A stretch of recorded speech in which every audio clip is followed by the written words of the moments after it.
Alors entrons dans le vif du sujet et reprenons pas à pas le programme du CNR, mais en tirant les conséquences concrètes pour 2012. Le programme du Conseil national de la résistance disait qu'il fallait défendre l'indépendance politique et économique de la nation.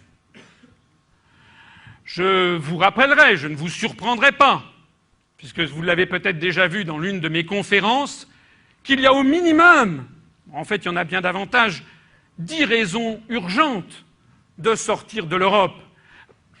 Pour rétablir la démocratie, il faut dénoncer juridiquement les articles 3, 4, 5 et 6 du traité sur le fonctionnement de l'Union européenne.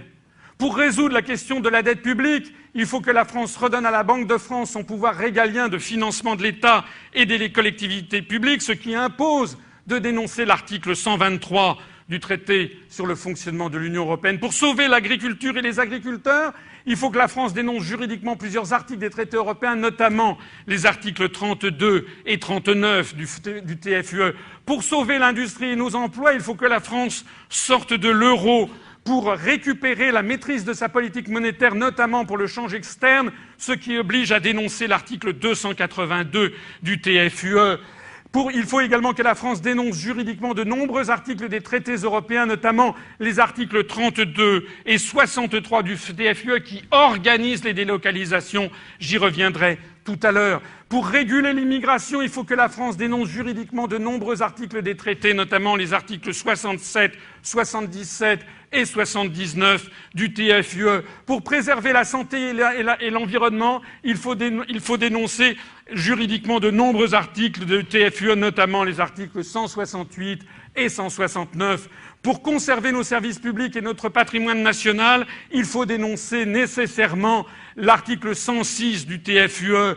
Pour défendre nos retraites et notre politique économique et sociale, il faut que la France dénonce le principe même des grandes orientations de politique économique fixées par Bruxelles et qu'elle dénonce en particulier l'article 5 et l'article 121 du TFUE.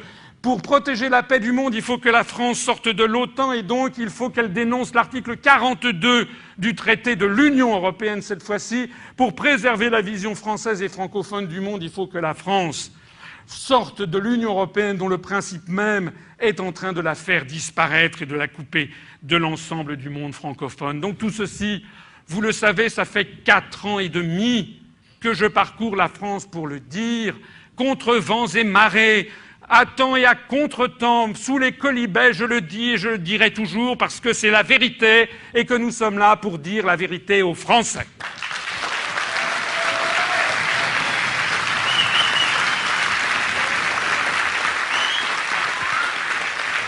Nous avons affaire à quelque chose d'énorme. 46 ans d'erreur au minimum. Pourquoi 46 ans? Parce que ça, c'était l'affiche de François Mitterrand pour le 2e tour de l'élection présidentielle en 1965, où il faisait comme affiche contre De Gaulle. De Gaulle, c'est la France isolée, François Mitterrand, c'est l'Europe et l'amitié des peuples.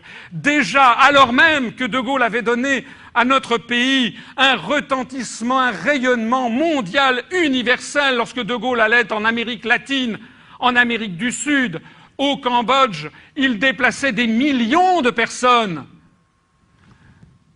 De Mitterrand, à l'époque, comme tous les européistes, essayait d'expliquer que ceci nous séparait du reste du monde et qu'il fallait faire l'Europe. Ça, c'était en 1965. En 1992, le 13 septembre, dans 3 journaux européens, El País notamment, espagnol, Mitterrand explique « Le traité de Maastricht nous offrira des atouts supplémentaires face aux États-Unis et au Japon, des garanties renforcées face à l'instabilité du monde. La zone euro est en train de provoquer la destruction de l'économie mondiale. Le traité de Maastricht procurera des droits nouveaux pour nos citoyens. Vous voyez les droits nouveaux que vous avez. Et procurera l'assurance d'un meilleur fonctionnement du marché commun des 12. Vous voyez comment ça marche bien. En 2005, M. Giscard d'Estaing avait comme seul argument, finalement, pour sa Constitution européenne, il n'y a pas de plan B. Mais C'est exactement dans sa quintessence le discours de Pierre Laval de 1942 dont je parlais tout à l'heure, qui expliquait nous n'avons pas d'autre choix.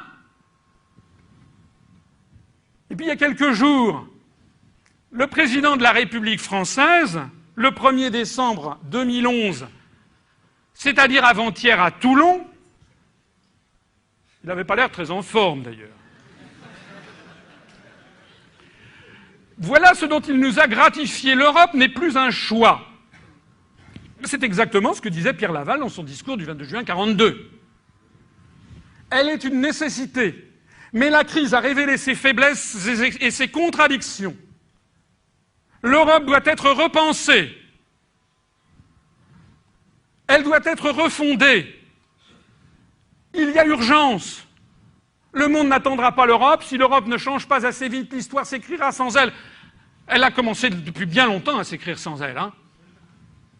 L'Europe a besoin de plus de solidarité, mais plus de solidarité exige plus de discipline. C'est le discours des collaborationnistes de 1941. C'est le premier principe de la refondation de l'Europe. Car la solidarité ne doit pas être un encouragement au laxisme. L'Europe a besoin de plus de politique. L'Europe sans politique, l'Europe en pilotage automatique qui ne fait qu'appliquer aveuglément les règles de la concurrence et du libre-échange est une Europe qui ne peut pas faire face aux crises, c'est une Europe désarmée. Le petit problème, c'est que M. Sarkozy il est venu parler de ça devant des Toulonnais. Mais ce n'est pas les Toulonnais qu'il doit convaincre.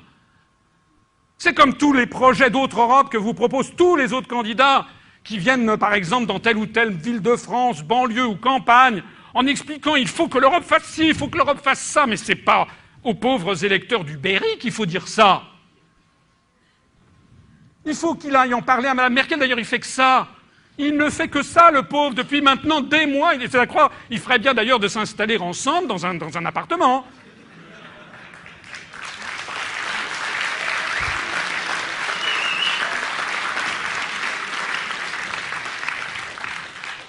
J'ajoute que les voisins de palier ne sont pas contents d'ailleurs. Parce que le couple franco-allemand, dans l'immeuble, les gens ne peuvent plus le piffer.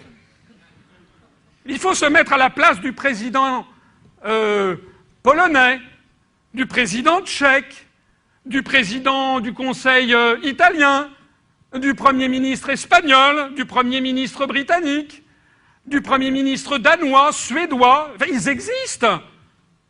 Et ils apprennent en ouvrant le journal, tiens, voilà, l'Europe doit faire ça parce qu'il y a le couple franco-allemand, qui d'ailleurs ne peut pas s'encadrer, qui en a décidé ainsi. Bon, tout ça n'est pas sérieux.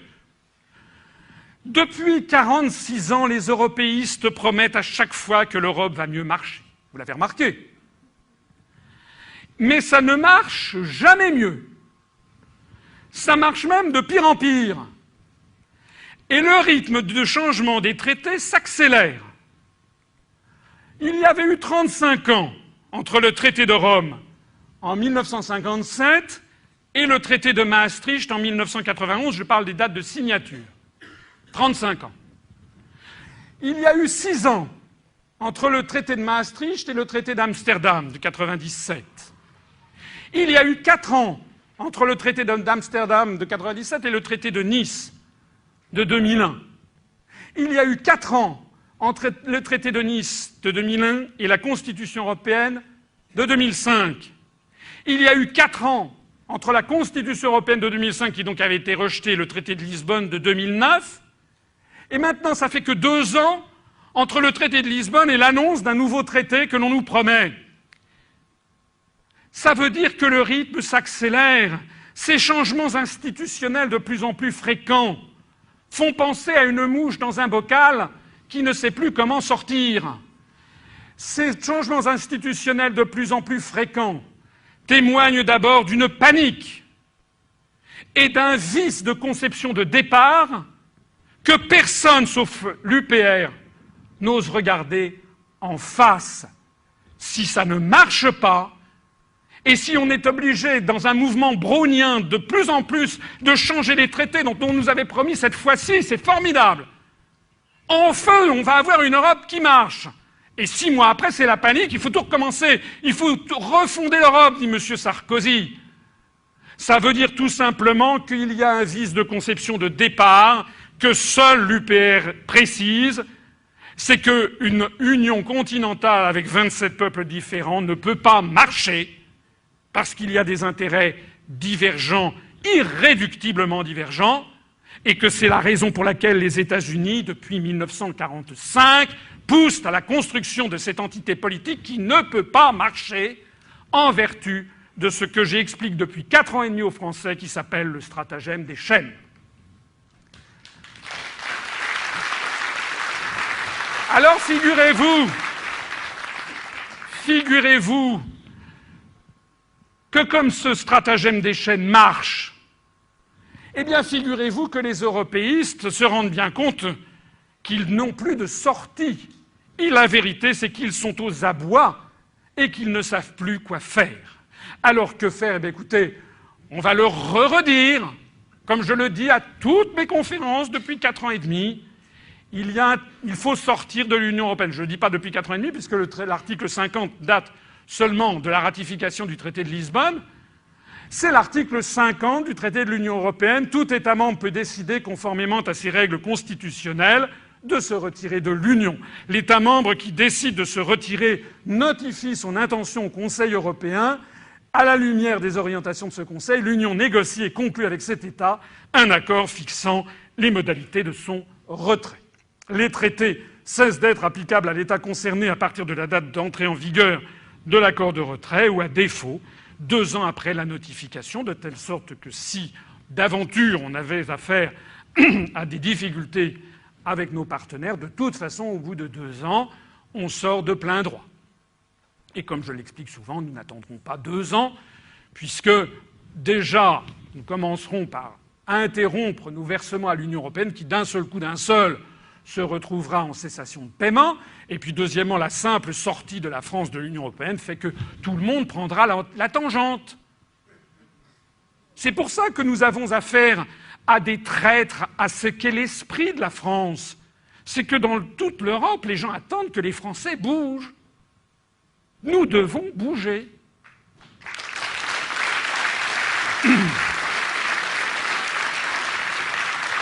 Donc mon programme, c'est reconquérir l'indépendance de la France, comme le voulaient déjà les membres du Conseil national de la résistance, en sortant de l'Union européenne et de l'euro.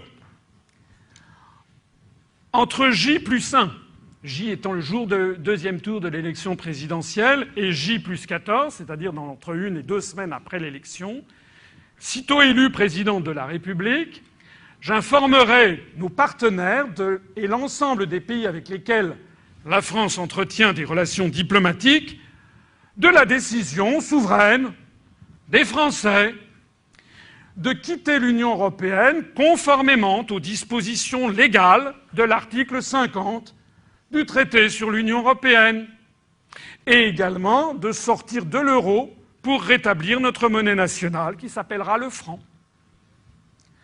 Avant J+45 jours, c'est-à-dire avant 1 mois et demi, un appel d'offres sera lancé pour procéder à la fabrication des pièces et billets de notre nouvelle monnaie nationale avec des contraintes spécifiques de sécurité et de délai.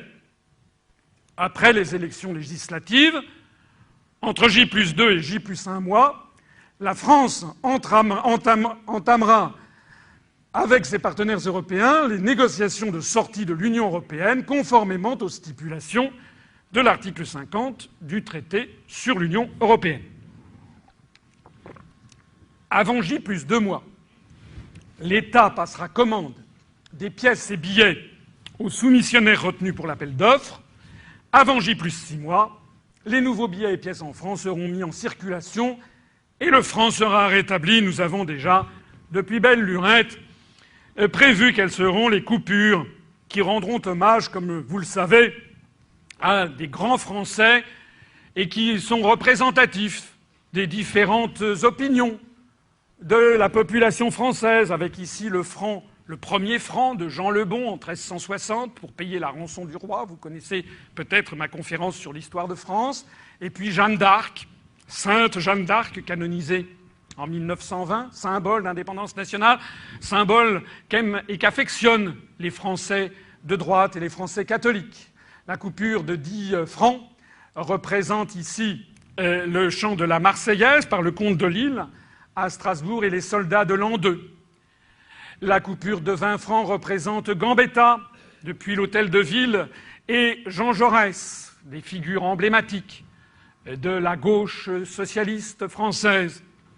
La coupure de 50 francs représente à Lavère le réseau Manoukian quelques minutes avant son exécution, avec dedans des juifs, des communistes, des Italiens, des Polonais, tous ces étrangers qui sont morts pour la France.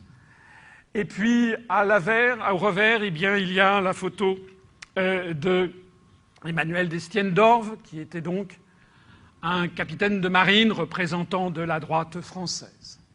Le billet de 100 francs représente à l'avers Charles de Gaulle et au revers Félix Éboué, gouverneur du Tchad, le premier haut fonctionnaire français à s'être rallié à Charles de Gaulle et à avoir eu ce courage. Félix Éboué, qui était un Français noir, dont les ascendants étaient des esclaves qui avaient été transportés en Guyane.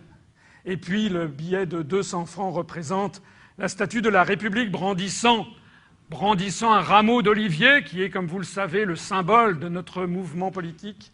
Et puis au revers, le génie de la liberté, qui symbolise en haut de la colonne de la Bastille les révolutions de 1830 et de 1848.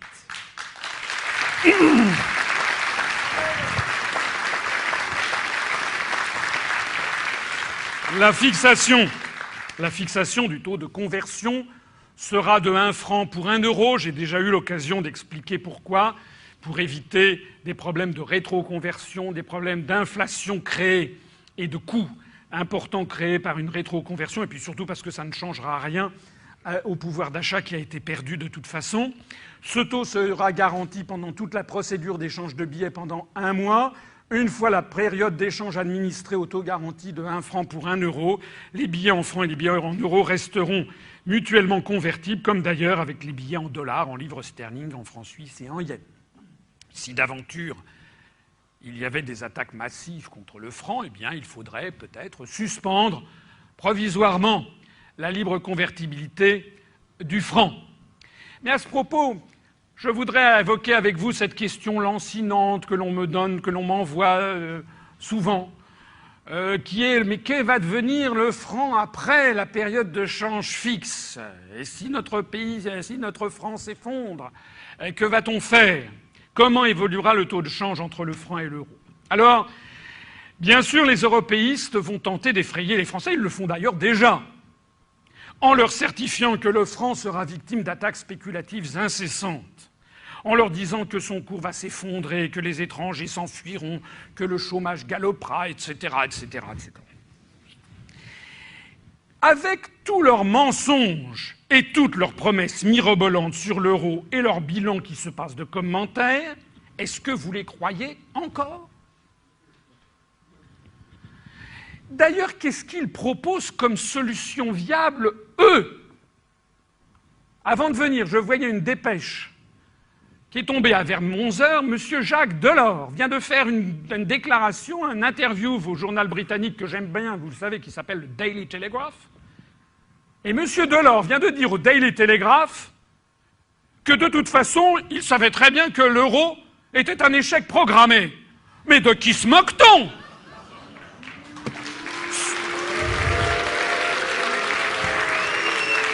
Ce sont les mêmes qui nous ont mis dans une situation dantesque, qui viennent encore parader à la télévision sur le thème « Je vous l'avais bien dit ».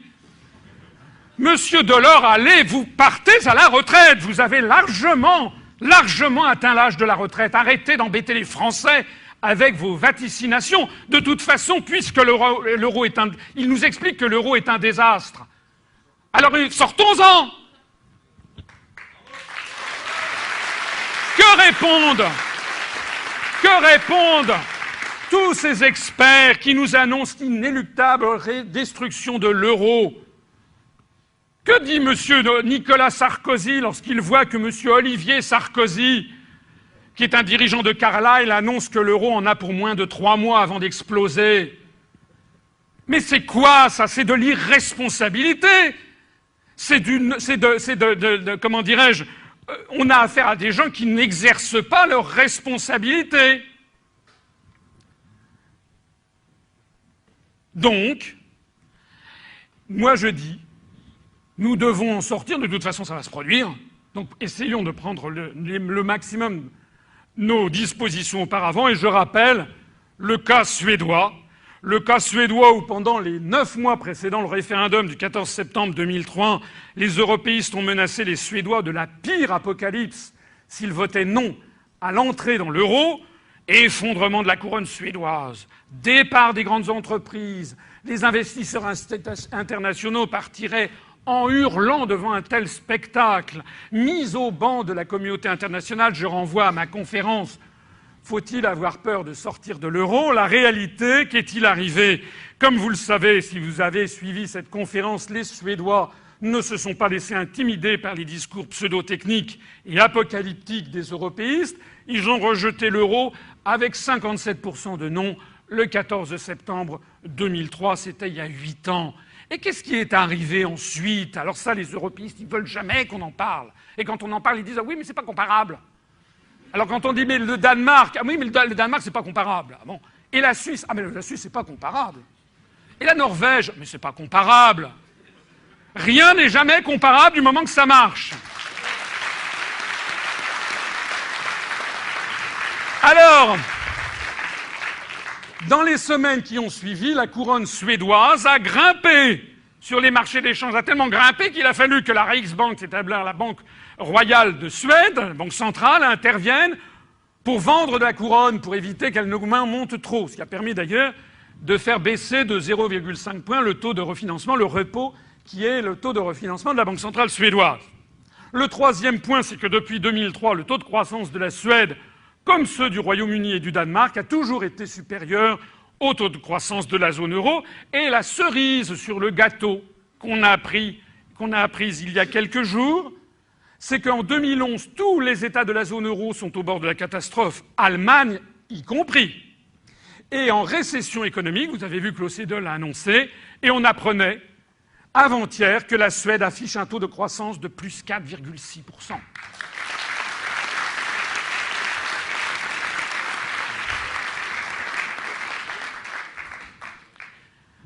Alors le deuxième chapitre du programme du Conseil national de la résistance, établir la démocratie la plus large en rendant la parole au peuple français. C'est ce qu'avaient dit nos ancêtres en 1944.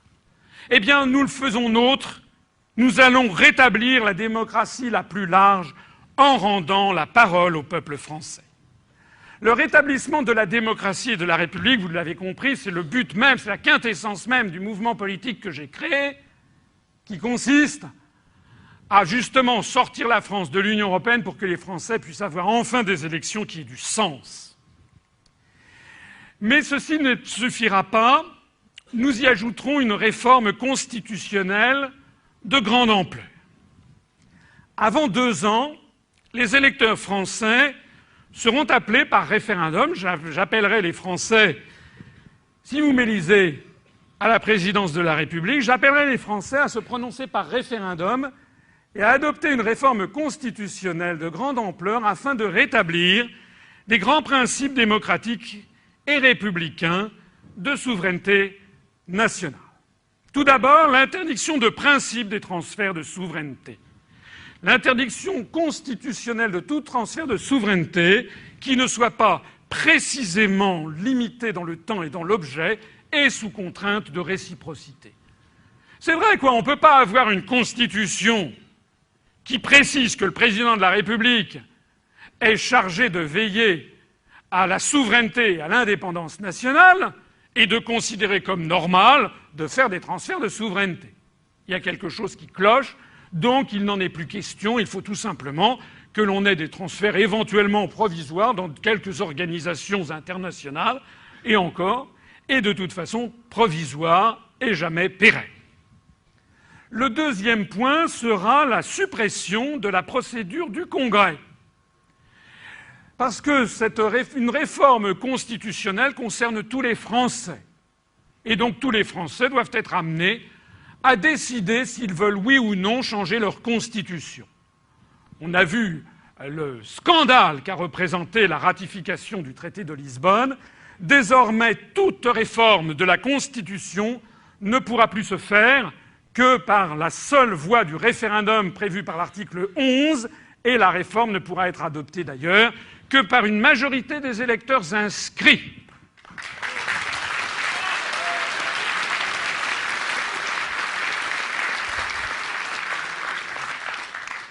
Ces deux dispositions ne pourront pas faire l'objet d'une révision constitutionnelle ultérieure. Troisièmement, la transformation du Conseil constitutionnel en une Cour constitutionnelle professionnalisée et dépolitisée. Vous savez que c'est un des grands scandales de la République, et d'ailleurs, moi qui suis souvent à citer Charles de Gaulle, voilà un point par exemple où je suis en désaccord formel avec ce qu'il avait décidé, c'est que le Conseil constitutionnel est celui d'une république bananière. Les juges de la rue de Montpensier, comme on dit, sont en fait nommés, comme vous le savez, par le président de la République, le Premier ministre et le président du Sénat. Excusez-moi, le président de l'Assemblée nationale et le président du Sénat. C'est-à-dire, en fait, nous avons affaire à des gens éminemment politiques et dont nous n'avons aucune assurance quant à la qualité de leur raisonnement juridique. Donc, nous créerons à la place du Conseil constitutionnel une Cour constitutionnelle de la République française qui s'inspirera du Tribunal constitutionnel de la République fédérale d'Allemagne. La Cour constitutionnelle de la République française, comme le tribunal de Karlsruhe le fait pour la République fédérale allemande, sera exclusivement composée de magistrats professionnels. Les 16 membres de cette Cour seront élus par les assemblées parlementaires pour un mandat non renouvelable et inamovible de 12 ans. La Cour constitutionnelle de la République française sera chargée de défendre la Constitution en toutes circonstances, comme le fait le tribunal constitutionnel de Karlsruhe, et en aucun cas de proposer de la défaire, comme le fait le Conseil constitutionnel, pour complaire au président de la République du moment. Donc, comme le Conseil constitutionnel a trahi sa mission, nous aurons une Cour constitutionnelle qui sera là pour faire respecter la Constitution.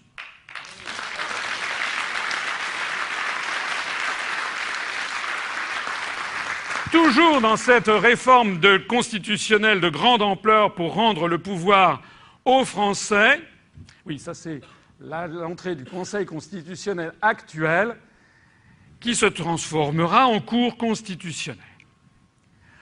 Nous instaurerons le référendum d'initiative populaire.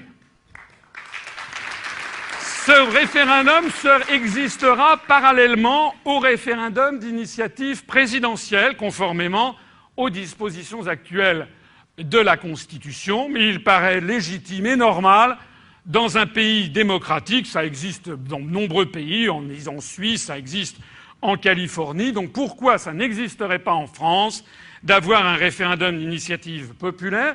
Ce référendum s'effectuera sous le contrôle de la nouvelle Cour constitutionnelle de la République française, qui vérifiera seulement si ce référendum est bien conforme à la Constitution. Mais nous n'aurons donc pas de jugement en opportunité politique préalable. Il vérifiera simplement si effectivement ça ne viole pas les principes fondamentaux de la Constitution. Mais pour le reste, ça dépendra aux Français de décider de prendre cette initiative. Une loi organique, vous connaissez le régime des lois organiques, qui sont des lois plus complexes que les lois normales. Une loi organique fixera les modalités d'organisation de ce référendum d'initiative populaire. Les référendums, qu'ils soient d'initiative de l'exécutif ou d'initiative populaire, pourront également désormais comporter plusieurs questions afin de permettre de nuancer les réponses. Puisque l'un des principes souvent opposés au référendum, c'est de dire c'est oui ou non. Eh bien, ça existe d'ailleurs ailleurs, d'avoir des référendums avec des possibilités pour les Français de répondre à diverses questions à la fois. Le cinquième point, ça sera la reconnaissance du vote blanc.